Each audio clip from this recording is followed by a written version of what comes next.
بحری جہاز جو بزنطیہ سے کمک لائے تھے سکندریہ کی بندرگاہ پر لنگر انداز ہوئے۔ اتنی زیادہ نفری کی کمک اور ان کے گھوڑے جب جہازوں سے اتر رہے تھے تو یہ خبر دیکھتے ہی دیکھتے سارے شہر میں پھیل گئی کہ بزنطیہ سے کمک آ گئی ہے اور کمک اسقف اعظم کیرس لایا ہے۔ سکندریہ مصر کا دارالحکومت اور بہت ہی بڑا شہر تھا۔ یہ بالکل سمندر کے اوپر آباد تھا۔ اس شہر کی آبادی پہلے ہی خاصی زیادہ تھی، لیکن اب آبادی دگنی سے بھی کچھ زیادہ ہو گئی تھی۔ آبادی میں اتنے اضافے کی وجہ یہ تھی کہ ان شہروں کے بہت سے لوگ جن شہروں پر مجاہدین اسلام کا قبضہ ہو گیا تھا بھاگ کر سکندریہ جا پہنچے تھے۔ ان میں اکثریت تاجروں اور دیگر دولت مند لوگوں کی تھی۔ وہ بھی بھاگ کر سکندریہ جا پہنچے تھے جن کے گھروں میں جوان بہو بیٹیاں تھیں۔ ان میں بعض ایسے تھے جنہوں نے مسلمانوں کو ابھی دیکھا بھی نہیں تھا۔ انہیں اتنا ہی پتہ چلا کہ مسلمان آ رہے ہیں تو وہ سکندریہ کو بھاگ اٹھے۔ وہ رکے رہتے اور مسلمانوں کا حسن سلوک دیکھتے تو بھاگنے کا نام ہی نہ لیتے۔ یہ لوگ اپنے آپ کو پناہ گزین کہتے تھے۔ ان میں بھگوڑے فوجی بھی تھے۔ انہوں نے سکندریہ کے شہروں میں دہشت پھیلا دی۔ فوجی یہ تو ظاہر نہیں کرنا چاہتے تھے کہ وہ بزدل ہیں اور بھاگ آئے ہیں۔ پناہ گزین شہری اور بھگوڑے فوجی سکندریہ کے لوگوں کو اس قسم کی باتیں سناتے تھے کہ مسلمان دراصل انسان نہیں بلکہ یہ جنات ہیں جو انسان کے روپ میں آ گئے ہیں۔ یہ تو عام شہری اور فوج کے سپاہی تھے۔ ان میں جو کچھ عقل و دانش رکھتے تھے اور جن کی حیثیت کچھ اونچی تھی وہ بھی دہشت ہی پھیلا رہے تھے، لیکن کہتے یہ تھے کہ نہ جانے مسلمانوں کے پاس وہ کون سا جذبہ یا کیسا جادو ہے کہ کوئی فوج کتنی ہی بڑی کیوں نہ ہو ان کے مقابلے میں ٹھہر ہی نہیں سکتی۔ وہ یہ بھی سناتے تھے کہ تقریباً ہر لڑائی میں اور ہر قلعے میں رومی فوج مسلمانوں کے مقابلے میں 5-6 گنا زیادہ تھی، لیکن ان تھوڑے سے مسلمانوں نے نہ جانے کیسا جادو پھونکا کہ آدھی فوج کٹ گئی اور باقی بھاگ نکلی۔ مسلمانوں کا نام سنتے ہی بھاگ جانے والے لوگ اور سکندریہ کے باشندے یہ تو کسی سے پوچھتے ہی نہیں تھے کہ مسلمان مفتوحہ جگہ کے لوگوں کے ساتھ کیا سلوک کرتے ہیں۔ وہ پوچھنے کی ضرورت ہی محسوس نہیں کرتے تھے کیونکہ وہ جانتے تھے کہ فاتحین مفتوحہ لوگوں کے ساتھ کیا سلوک کیا کرتے ہیں۔ ان کے گھروں میں لوٹ مار کرتے اور ان کی جوان عورتوں کو اٹھا لے جاتے اور ان کے لیے وحشی بن جاتے ہیں۔ رومی فوج بھی ایسی ہی تھی۔ لوگوں نے فرض کر لیا تھا بلکہ انہیں یقین تھا کہ مسلمان فاتحین بھی ایسے ہی وحشی اور درندے ہیں۔ سکندریہ کے لوگوں نے جب یہ سنا کہ مسلمان شہر اور قصبے فتح کرتے بڑی تیزی سے سکندریہ کی طرف بڑھے آ رہے ہیں تو پناہ گزینوں نے اور بھگوڑے فوجیوں نے جو خوف و ہراس پھیلایا تھا اس میں اضافہ ہو گیا۔ لوگ سوچنے لگے کہ وہ بھاگ کر کہاں جائیں گے، آگے سمندر تھا۔ شہر کی اس ابتر کیفیت میں جب لوگوں نے سنا کہ کیرس بزنطیہ سے بہت بڑی کمک لایا ہے تو لوگ اس کے استقبال کے لیے یا اپنے حوصلوں میں جان ڈالنے کے لیے بندرگاہ کی طرف اٹھ دوڑے۔ وہ کیرس کو نجات دہندہ اور فرشتہ سمجھنے لگے تھے جو آسمانوں سے اترا تھا۔ لوگ اس سے پہلے بھی کچھ خوف زدہ ہی تھے کیونکہ انہیں یہ بتایا گیا تھا کہ بزنطیہ سے کوئی کمک نہیں آئے گی۔ اگر مصر کے اور خصوصاً سکندریہ کے حالات نارمل ہوتے تو کیرس کا استقبال ایسا پرجوش نہ ہوتا۔ صرف وہی لوگ اس کا استقبال کرتے جنہوں نے ہرقل کی عیسائیت قبول کر لی تھی اور کیرس کو اسقف اعظم مانتے تھے۔ قبطی عیسائی تو کیرس کو اپنا دشمن سمجھتے تھے اور کئی ایک قبطیوں کے دلوں میں کیرس کے خلاف انتقام کا جذبہ بھی پایا جاتا تھا، لیکن قبطی عیسائی بھی اس خیال سے کیرس کے استقبال کو چلے گئے کہ ان کی دشمنی کیرس کے ساتھ ہے، مصر اور عیسائیت کے ساتھ نہیں۔ وہ ایسی صورتحال کو قبول کرنے پر آمادہ نہیں ہو سکتے تھے کہ مصر سے عیسائیت کی بادشاہی ختم ہو جائے اور اسلام کی حکمرانی آ جائے۔ یہ لوگ عیسائیت کو آزاد رکھنا چاہتے تھے۔ یہ قبطی بندرگاہ پر گئے تو وہ کیرس کا نہیں بلکہ کمک یعنی رومی فوج کا استقبال کرنا چاہتے تھے، اور اس فوج کا انہوں نے حوصلہ بڑھانا تھا کہ وہ مسلمانوں کو مصر سے نکالیں۔ کیرس فوراً ہی جہاز سے نہ اترا، وہیں بیٹھا رہا۔ شاید وہ کچھ سوچ رہا تھا۔ اگر سوچ ہی رہا تھا تو اس کی سوچ یہی ہو سکتی تھی کہ نہ جانے مصر کے لوگ اس کا استقبال کس طرح کریں گے۔ اس کے اپنے اعمال اس کے سامنے آ رہے تھے۔ سکندریہ کی فوج کے ایک جرنیل نے اسے سوچوں سے بیدار کیا۔ اسے دیکھتے ہی کیرس اٹھ کھڑا ہوا اور اسے بڑے پیار سے اپنے بازوؤں میں لے لیا۔ بندرگاہ پر لوگوں کا بہت بڑا ہجوم اکٹھا ہو گیا تھا۔ لوگ شور و غل بپا کر رہے تھے اور کچھ لوگ کمک کے حق میں نعرے لگا رہے تھے۔ یہ شور و غل کیرس کے کانوں تک پہنچ رہا تھا اور بڑھتا ہی جا رہا تھا۔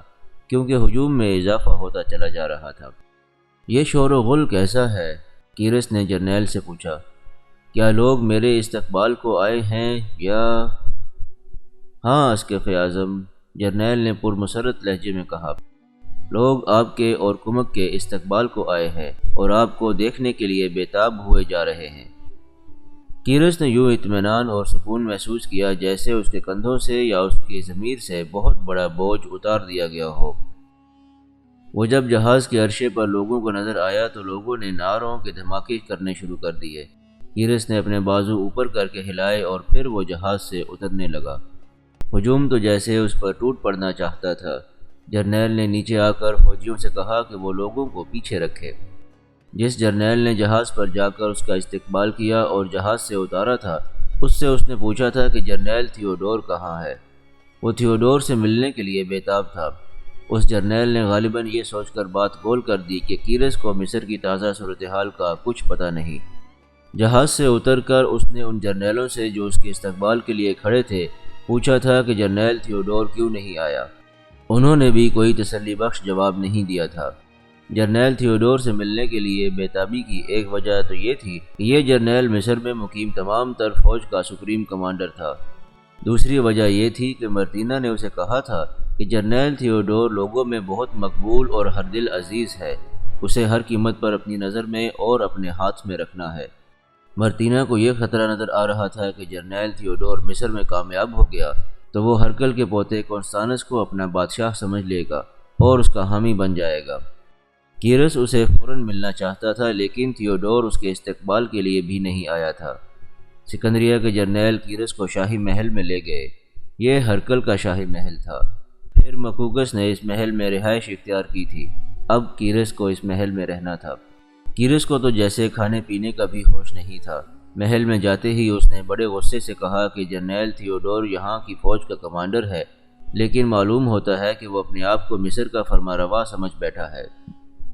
کیا اسے معلوم نہیں تھا کہ میں اتنی زیادہ فوج لے کر آ رہا ہوں؟ کیرس نے پوچھا اور خود ہی جواب دیا، اسے معلوم تھا۔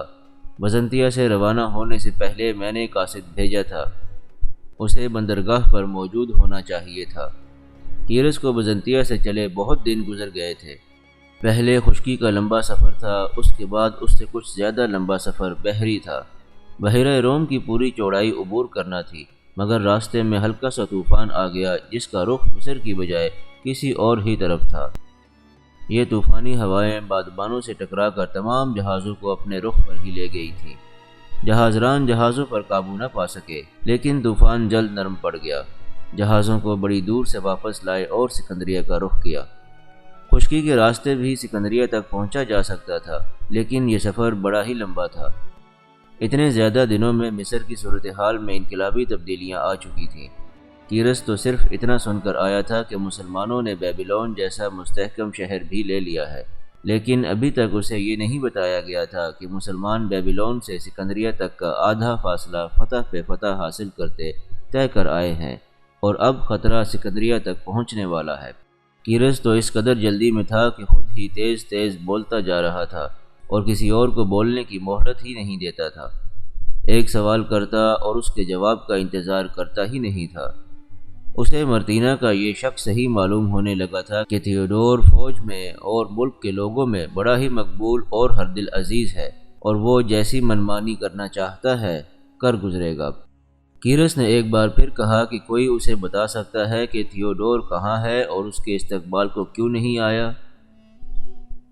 معلوم ہوتا ہے وہ بیبیلون کی شکست پر شرمسار ہے، کیرس نے اپنے سوال کے جواب کا انتظار کیے بغیر کہا۔ اتنے بڑے اور ایسے نامور جرنیل کا اتنے تھوڑے اور نہایت معمولی قسم کے حملہ آوروں کے آگے ہتھیار ڈالنا واقعی بڑی شرمساری کی بات ہے، لیکن میں تھیوڈور سے باز پرس نہیں کروں گا۔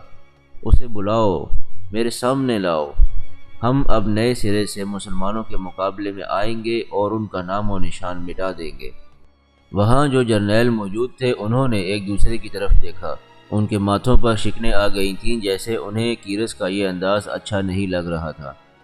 آنکھوں ہی آنکھوں میں انہوں نے طے کر لیا کہ کیرس کو بتا دیا جائے کہ تھیوڈور کہاں پھنسا ہوا ہے اور اس پر کیسی مصیبت آن پڑی ہے۔ اسقف اعظم، ان جرنیلوں میں جو عمر میں سب سے بڑا تھا وہ بولا، ہمیں بولنے کا موقع دیں کہ آپ جب بزنطیہ سے چلے تھے اس وقت سے اب تک مصر کی صورتحال کیا سے کیا ہو گئی ہے۔ سب سے پہلے میں یہ کہنے کی جرات کروں گا کہ آپ مذہب کے پیشوا ہیں، لیکن مصر کی جو صورتحال ہے اس کا تعلق فوج کے پیشواؤں کے ساتھ ہے۔ اس لیے فوج کے پیشواؤں کی سنیں اور پھر انہیں بتائیں کہ آپ کیا منصوبے لے کر آئے ہیں۔ اسی لیے تو میں جرنیل تھیوڈور کی پوچھ رہا ہوں، کیرس نے کہا۔ وہ میرے سامنے آئے تو صحیح۔ وہ آپ کے سامنے اتنی جلدی نہیں آ سکتا، اس سینئر جرنیل نے کہا۔ تھیوڈور سکندریہ میں نہیں بلکہ کریون میں ہے۔ وہاں کیا کر رہا ہے؟ کیرس نے پوچھا۔ نکیوس، ترنوت اور دوسری جگہوں سے بھاگی ہوئی فوج کو اکٹھا کر رہا ہے، جرنیل نے جواب دیا۔ عربوں کا یہ چھوٹا سا لشکر بیبلون اور ارد گرد کے وسیع و عریض علاقے پر اپنا قبضہ مستحکم کر کے پیش قدمی کر آیا ہے، اور اس نے نکیوس جیسا بڑا قلعہ بند شہر بھی لے لیا ہے۔ چھوٹی چھوٹی جگہوں پر ہماری فوج لڑے بغیر بھاگ آئی ہے یا بھاگ نکلنے کے لیے لڑی، کچھ کٹ مری اور باقی بھاگ آئی۔ ان علاقوں کے لوگ اور فوج سکندریہ پہنچ گئے ہیں اور ابھی تک چلے آ رہے ہیں۔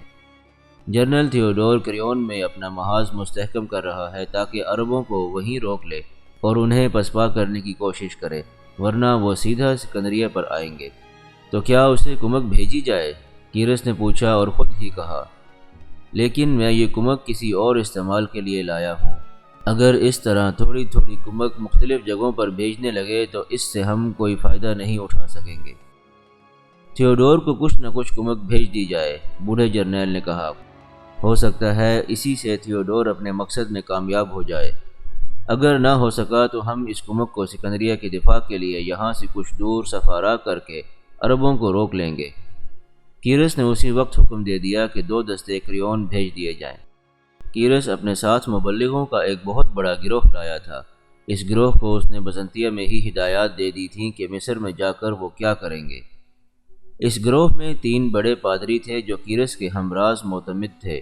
اب شاہی محل میں پہنچ کر کیرس نے وہ صورتحال سنی جو کوئی اچھی نہیں تھی، اور جرنیل تھیوڈور اس میں پھنس گیا تھا۔ کیرس نے اسی وقت ایک کانفرنس منعقد کر ڈالی۔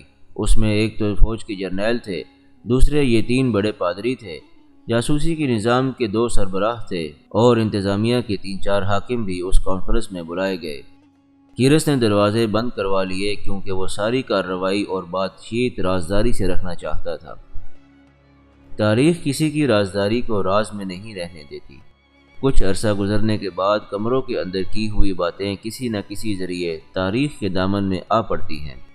کیرس کی اس کانفرنس کو بھی تاریخ بے نقاب کرتی ہے، اور بعد کے واقعات نے ان باتوں کی تصدیق بھی کر دی تھی۔ میرے بھائیوں، کیرس نے کہا، اس حقیقت کو تسلیم کر لو کہ ہماری فوج مسلمانوں کا مقابلہ نہیں کر سکی اور بزدلوں کی طرح مصر ان کے حوالے کر دیا ہے۔ میں نے آپ کو اس لیے اکٹھا کیا ہے کہ سوچیں کہ ہم ان عربوں کو اپنے ملک سے کس طرح نکال سکتے ہیں۔ میں تجویز پیش کرتا ہوں، پھر آپ اپنے اپنے مشورے دیں، پھر ہم ایک منصوبہ تیار کر لیں گے اور اس کے مطابق فوری کارروائی کریں گے۔ میری تجویز یہ ہے کہ اپنے صرف فوجی محاذ کو ہی مضبوط کر لینا کافی نہیں۔ ہمارا محاذ ہر جگہ مضبوط تھا، لیکن ہماری فوج کسی بھی محاذ پر جم نہیں سکی۔ میں حیران ہوں کہ مسلمانوں نے بیبلون کس طرح لے لیا ہے۔ ہم اب اس پر بحث نہیں کریں گے۔ میں کہتا ہوں کہ ہمیں دوسرے محاذ بھی کھولنے پڑیں گے جو زیر زمین ہوں گے۔ ہم مسلمانوں کو دھوکہ دے کر شکست دے سکتے ہیں۔ لڑیں گے تو ہم فوجی محاذ پر، لیکن زمیندوز محاذ کو زیادہ مضبوط رکھیں گے۔ آپ لوگ اس پر غور کریں کہ ہم کیا کریں۔ جاسوسی اور تخریب کاری کے لیے خوبصورت لڑکیاں بھیجی جائیں، ایک جرنیل نے کہا۔ آپ سب جانتے ہیں کہ ایک خوبصورت اور نوجوان لڑکی کیا کچھ کر سکتی ہے۔ لیکن یہاں ہمیں جاسوسی کی ضرورت ہی نہیں، کیرس نے کہا۔ جاسوسی اس دشمن کی جاتی ہے جس کے متعلق معلوم ہی نہ ہو کہ اس کی اگلی چال کیا ہوگی اور وہ کدھر کا رخ کرے گا۔ عربوں کے اس لشکر کے متعلق ہم سب جانتے ہیں کہ سکندریہ کی طرف بڑھ رہا ہے اور وہ سکندریہ کو محاصرے میں لے لے گا۔ ان عربوں کی کوئی بات ہم سے چھپی ہوئی نہیں ہے۔ میرا خیال ہے کہ آپ لوگ اپنے کچھ فوجی آگے بھیج ہی دیا کرتے ہیں جو قبل از وقت آ کر اطلاع دیتے ہیں کہ دشمن کا رخ کس طرف ہے اور اس کی پیش قدمی کی رفتار کیا ہے۔ مجھے آپ سے اتفاق ہے اسقف اعظم، ایک اور جرنیل بولا۔ لڑکیوں کو ہی استعمال کرنا ہے تو کسی اور طریقے سے استعمال کرو۔ میرا مشورہ ہے کہ مسلمانوں کی سپہ سالار کو قتل کروا دیا جائے۔ اسے باہر کہیں قتل کرنا ممکن نہیں۔ آسان اور فوری طریقہ یہ ہو سکتا ہے کہ ہماری کوئی لڑکی ایک مظلوم اور آفت زدہ لڑکی کے روپ میں سپہ سالار کے ہاں پناہ لینے جائے اور ایسی استادی کرے کہ کچھ دن سپہ سالار کے ساتھ رہے، پھر موقع پیدا کر کے اسے کھانے میں زہر دے دے۔ سپہ سالار کو قتل کر دینے سے کوئی فرق نہیں پڑے گا، سینئر جرنیل نے کہا۔ کوئی دوسرا سالار اس کی جگہ لے لے گا۔ یہ بادشاہیوں میں ہوتا ہے۔ بادشاہ میدان جنگ میں مارا جائے تو فوج کا حوصلہ ٹوٹ جاتا اور فوج بھاگ اٹھتی ہے۔ کوئی جرنیل مارا جائے یا بھاگ نکلے تو پوری فوج پسپا ہو جاتی ہے۔ مسلمانوں کے ہاں کوئی بادشاہ ہوتا ہی نہیں۔ میں نے ان لوگوں کو قریب سے دیکھا ہے اور ان کے کردار کا جائزہ لیا ہے۔ مسلمان اپنے حکمران اور اپنے سپہ سالار کے حکم سے نہیں بلکہ اپنے خدا کے حکم سے لڑتے ہیں جسے وہ اللہ کہتے ہیں۔ ان میں ڈسپلن اتنا زیادہ ہے کہ اپنے سالاروں کا حکم مانتے ہیں اور خود سر اور سرکش نہیں ہوتے۔ ان کے کسی لشکر کے سارے سالار مارے جائیں تو لشکر کا جذبہ اور زیادہ بڑھ جاتا ہے اور وہ آپس میں اتفاق کر کے کسی کو بھی اپنا سالار بنا لیتے ہیں تاکہ مرکزیت قائم رہے۔ وجہ وہی ہے جو میں بتا چکا ہوں کہ یہ مسلمان اپنے خدا کے آگے جواب دہ ہوتے ہیں۔ انہیں کمزور کرنے کی کوئی اور ترکیب سوچیں۔ یہ بھی ذہن میں رکھیں، کوئی اور جرنیل بولا۔ مسلمانوں کے سالاروں سے لے کر نیچے سپاہیوں تک کا کردار ایسا ہے کہ حسین اور چالاک لڑکیوں سے انہیں پھانسا نہیں جا سکتا، نہ ان کی توجہ اپنے عزم اور مقصد سے ہٹائی جا سکتی ہے۔ یہ حقیقت ہے کہ مسلمانوں نے مصر کے کتنے ہی شہر فتح کیے ہیں۔ ہمیں بتایا گیا ہے کہ مسلمانوں نے کبھی کسی لڑکی کی طرف آنکھ اٹھا کر بھی نہیں دیکھا بلکہ مفتوحہ لوگوں کی لڑکیوں کی عزت کی حفاظت کی ہے۔ میرے دماغ میں ایک تجویز آئی ہے، اس پر غور کریں۔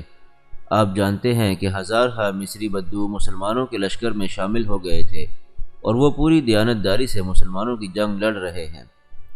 ان میں سے بعض نے اسلام قبول کر لیا ہے اور اکثریت ان کی ہے جنہوں نے عیسائیت نہیں چھوڑی اور اسلام قبول نہیں کیا۔ لڑکیوں کے ذریعے یا انہیں دولت کا لالچ دے کر اپنے مقصد کے لیے استعمال کیا جا سکتا ہے۔ ایک طریقہ تو یہ ہے کہ بدو مسلمانوں کا ساتھ چھوڑ کر اپنے گھروں کو واپس چلے جائیں۔ اس سے مسلمانوں کو ایک نقصان یہ ہوگا کہ ان کی بے شمار نفری کم ہو جائے گی اور دوسرا نقصان یہ کہ ان بدوؤں کی دیکھا دیکھی جو اور بدو لشکر میں شامل ہوتے رہتے ہیں، یہ سلسلہ رک جائے گا۔ اس کام کے لیے بدوؤں کے سرداروں کو اپنے ہاتھ میں لیا جائے۔ ان بدو سرداروں کو اپنے شیشے میں اتارنے کے لیے لڑکیاں کام آ سکتی ہیں اور ان سرداروں کو زر و جواہرات کا لالچ بھی دیا جا سکتا ہے۔ اس مشورے پر غور کیا جا سکتا ہے، معمر جرنیل نے کہا۔ اگر بدوؤں کو اپنے جال میں لیا جائے تو مسلمانوں کو کمزور کرنے کا ایک طریقہ اور بھی اختیار کیا جا سکتا ہے۔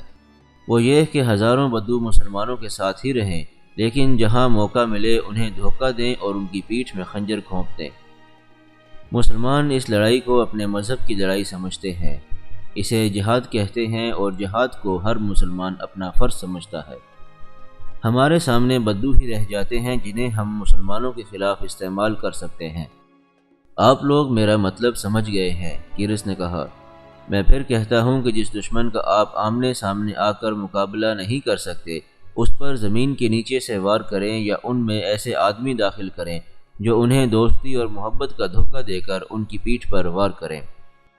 کیرس ان 3 بڑے پادریوں سے مخاطب ہوا جو اس اجلاس میں موجود تھے۔ یہ کام آپ تینوں کر سکتے ہیں۔ اپنے مبلغوں سے کہیں کہ وہ کسی نہ کسی بحروپ میں ان بدوؤں سے رابطہ قائم کریں اور انہیں اپنے راستے پر لائیں۔ کچھ مبلغ ان علاقوں میں چلے جائیں جن میں بدو آباد ہیں، ان کے سرداروں کو اپنے اثر میں لیں۔ ہم سمجھ گئے ہیں اسقف اعظم، ایک پادری نے کہا۔ یہ مذہب کا معاملہ ہے، اسے ہم اور ہمارے مبلغ اچھی طرح سمجھتے ہیں۔ وہ ایسی تبلیغ کریں گے کہ صرف تبلیغ ہی کافی نہیں، کیرس نے اس پادری کی بات کاٹتے ہوئے کہا۔ مذہب کا جال بھی پھینکیں اور بڑی خوبصورت لڑکیاں اپنے ساتھ لے جائیں جنہوں نے اپنے اوپر مذہب کا پردہ ڈال رکھا ہو، لیکن در پردہ وہ سرداروں پر اپنے حسن و جوانی کا طلسم طاری کریں اور انہیں اپنے جال میں لے لیں۔ اگر آپ کہیں کہ مذہب اس فریب کاری کی اجازت نہیں دیتا تو میں نہیں مانوں گا۔ اپنے مقصد کو دیکھیں۔ اگر آپ مذہب کے ہی دائرے میں گھومتے پھرتے رہے تو یہ دائرہ تنگ ہوتا جائے گا اور مصر میں اسلام کا دائرہ اثر وسیع ہوتا چلا جائے گا۔ اپنے مذہب کے فروغ کے لیے ایسی حرکت کرنے سے نہ ڈریں جو مذہب کے منافی ہی کیوں نہ ہو۔ ہمیں عیسائیت کے تحفظ کے لیے اسلام کو نقصان پہنچانا ہے۔ اگر اس مقصد کے لیے آپ کو کوئی گناہ کرنا پڑتا ہے تو کر گزریں۔ وہاں انتظامیہ کے 2-3 حاکم موجود تھے۔ ان میں جاسوسی کے شعبے کے سربراہ بھی تھے۔ وہ اس قسم کی فریب کاریوں میں خصوصی مہارت رکھتے تھے۔ ان کے ماتحت کام کرنے والے لوگ ان سے بھی زیادہ ہوشیار اور استاد تھے۔ یہ رومیوں کی شہنشاہی تھی۔ تاریخ ایسی کہانیاں سناتی ہے کہ بادشاہ کس طرح لڑکیوں اور دولت کو استعمال کیا کرتے تھے۔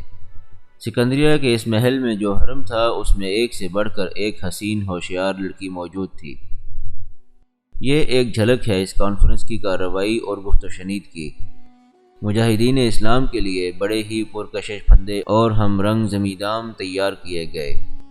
ادھر مجاہدین اللہ کے حکم سے اللہ پر ہی بھروسہ کیے سکندریہ کی طرف بڑھے آ رہے تھے۔ انہوں نے کبھی ایسے ہتھ کنڈے اور فریب نہیں سوچے تھے جو کبیرہ گناہوں کے زمرے میں آتے ہیں۔ مجاہدین کے اس لشکر کے ساتھ عورتیں بھی تھیں۔ ان میں شارینہ، روزی اور اس جیسی چند ایک بڑی حسین لڑکیاں تھیں جو رومی یا مصری تھیں، اور انہوں نے اسلام قبول کر کے ان مجاہدین کے ساتھ شادیاں کر لیں جو ان کے دلوں میں اتر گئے تھے۔ وہ اپنی خدمات پیش کرتی تھیں کہ انہیں اجازت دی جائے تو وہ رومی جرنیلوں کو گمراہ کر دیں گی، لیکن اسلام میں رہ کر کوئی سپہ سالار انہیں ایسی اجازت نہیں دے سکتا تھا۔ مجاہدین کے پاس صرف جاسوسی کا ایک شعبہ تھا جس کے مجاہدین آگے جا کر ہر بحروب دھار لیتے، دشمن کے علاقے میں فریب کاری اور اداکاری سے کام لیتے اور اپنے سپہ سالار کے لیے نہایت اہم خبریں لے آتے تھے جو سپہ سالار کے کام آتی تھیں۔ ان جاسوسوں نے اکثر اپنے لشکر کو خوفناک خطروں سے بچایا تھا۔ کیرس نے اس کانفرنس میں جرنیلوں اور دیگر شرکاء کو آخری منصوبہ تیار کر کے احکام اور ہدایات دیں اور پھر کانفرنس برخاست ہوئی۔ اس نے پھر جنرل تھیوڈور کے متعلق باتیں شروع کر دیں۔ اس نے اس بیتابی کا اظہار کیا کہ وہ تھیوڈور سے بہت جلدی ملنا چاہتا ہے۔ یہ تاریخ کی ورق گردانی کر کے دیکھیں کہ جس وقت یہ کانفرنس چل رہی تھی اس وقت جرنیل تھیوڈور کہاں تھا اور اس سے پہلے اور بعد میں اس پر کیا گزری تھی۔ یاد کریں کہ شریک بن سمی نے ایک ٹیلے پر محصور ہو کر رومیوں کا ایسا مقابلہ کیا تھا کہ رومی دل چھوڑ بیٹھے اور مجاہدین نے انہیں بری طرح تلواروں اور برچھیوں پر لیا۔ ان میں وہی زندہ رہے جو بھاگ نکلے تھے۔ اس مارکے کے فوراً بعد سپہ سالار عمرو بن عاص رضی اللہ تعالیٰ عنہ سالار شریک سے آن ملے اور پیش قدمی جاری رکھی۔ اپنے جاسوس بہت آگے چلے گئے تھے اور وہ باقاعدہ خبریں دے رہے تھے کہ اس وقت رومی کہاں کہاں ہے، کس کیفیت میں ہے اور ان کے ارادے کیا ہیں۔ سپہ سالار عمرو بن عاص رضی اللہ تعالیٰ عنہ آگے جا رہے تھے کہ اپنا ایک جاسوس مجاہد آ گیا۔ اس نے یہ رپورٹ دی کہ 6 میل دور آگے ایک مقام پر بھاگے ہوئے رومی فوجی اکٹھے ہو رہے ہیں اور وہ مجاہدین کا مقابلہ کریں گے۔ اس مقام کا نام سلتیس تھا۔ یہ کوئی مشہور اور اہم مقام نہیں تھا، اس لیے وہاں قلعہ بندی تھی ہی نہیں۔ جاسوس نے بتایا کہ ان رومیوں کی تعداد کتنی ہے اور یہ بھی بتایا کہ وہاں کوئی قلعہ نہیں اور رومی کھلے میدان میں لڑیں گے۔ بھاگے ہوئے رومی کبھی یوں نہیں رکے۔ سپہ سالار عمرو بن عاص رضی اللہ تعالیٰ عنہ نے کہا، حیران ہوں کہ یہ صرف رکے ہی نہیں بلکہ مقابلے کے لیے تیار ہیں۔ اس کی ضرور کوئی وجہ ہوگی۔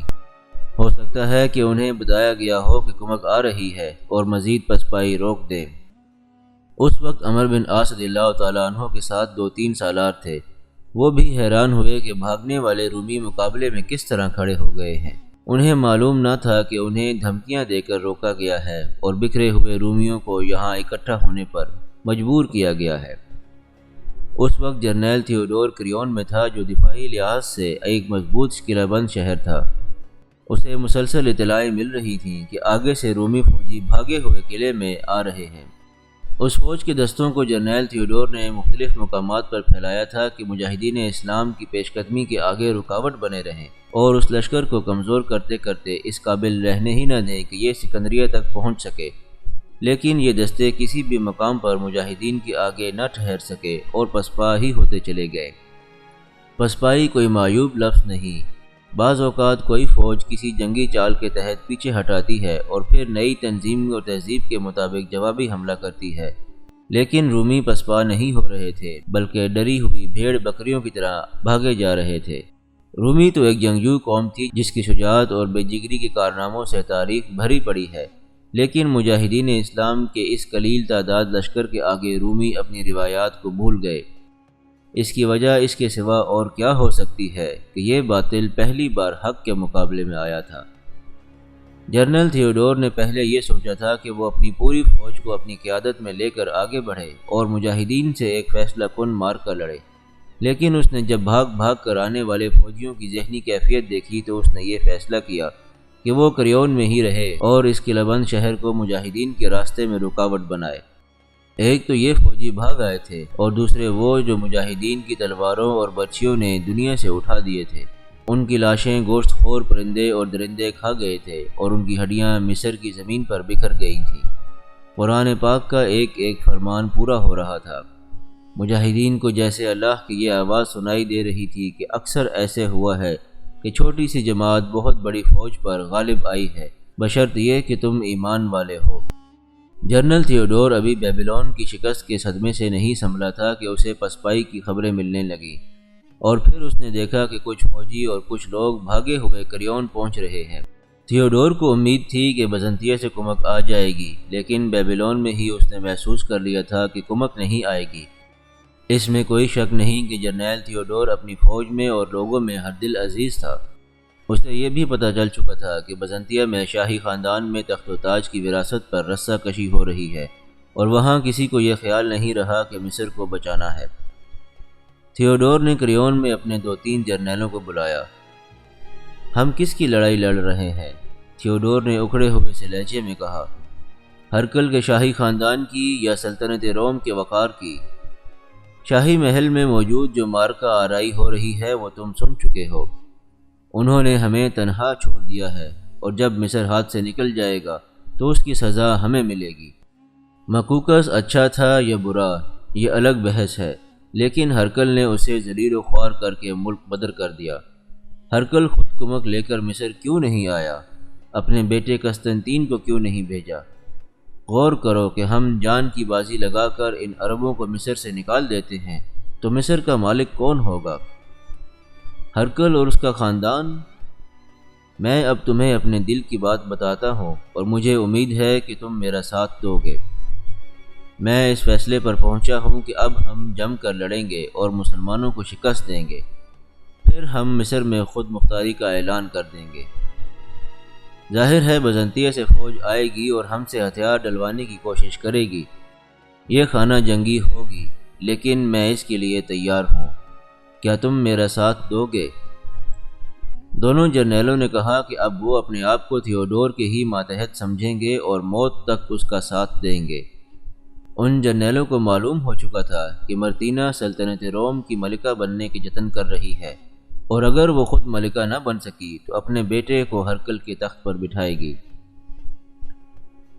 ان جرنیلوں نے کہا کہ وہ ایسے بادشاہوں کے غلام نہیں رہنا چاہتے، نہ اپنے آپ کو اب ان کے حکم کا پابند رکھیں گے۔ البتہ جرنیلوں نے تھیوڈور سے یہ بات ضرور پوچھی کہ کمک کے آنے کی جو اطلاع آئی ہے اس کا کیا کیا جائے۔ ہاں، یہ سوچنے والا مسئلہ ہے، جنرل تھیوڈور نے کہا۔ اگر کیرس کمک لے کر آ گیا ہے تو وہ سب سے پہلے مجھے بلائے گا۔ حقیقت یہ ہے کہ مجھے کیرس پر بھی اعتماد نہیں۔ وہ ہے تو اسقف اعظم، لیکن کردار کے لحاظ سے بہت ہی گھٹیا آدمی ہے۔ میں اس کی نیت بھانپ لوں گا۔ اگر مجھے اس کی نیت پر کچھ شبہ ہوا تو میں اس سے کمک کی کمان خود لے کر اسے ایک طرف کر دوں گا۔ جرنیلوں نے پھر بھی مشورہ دیا کہ اب ہم یہ لڑائی اپنی ذاتی لڑائی سمجھ کر لڑیں گے، اور کیرس کی تو کوئی حیثیت ہی نہیں۔ ہم بزنطیہ کے احکام کی بھی پرواہ نہیں کریں گے۔ جنرل تھیوڈور کو یہ مشورہ اچھا لگا۔ اس نے اسی وقت دفاعی پلان بنانا شروع کر دیا۔ وہ کہتا تھا کہ پہلے اپنے دفاع میں لڑیں گے اور مسلمانوں کو تھکا کر جوابی حملہ کریں گے۔ اس پلان کے تحت اس نے یہ فیصلہ کیا کہ جو دستے کریون میں ہیں انہیں وہیں رہنے دیا جائے، اور وہ خود بھی کریون میں ہی رہے۔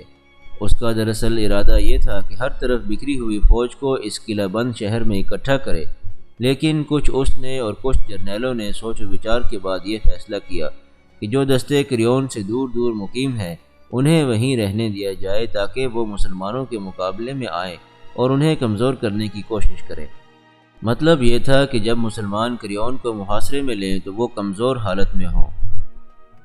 ادھر سکندریہ میں مجاہدین اسلام کے خلاف بڑی ہی زہرناک، خوفناک اور زمیندوز کارروائیوں کے پلان بن گئے تھے، اور ایسی تخریب کاری کی ابتدا ہو گئی تھی جس کا پتہ تباہی اور بربادی کے بعد ہی چل سکتا ہے۔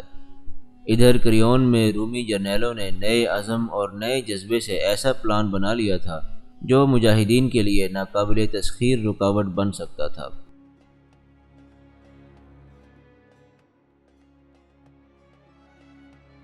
اگر آپ کو ویڈیو پسند آئی ہو تو اس کو لائک اور شیئر کیجیے، چینل کو سبسکرائب کر لیجیے اور بیل آئیکن کو بھی پریس کر دیجیے تاکہ آئندہ آنے والی تمام ویڈیوز آپ کو باقاعدگی سے ملتی رہیں۔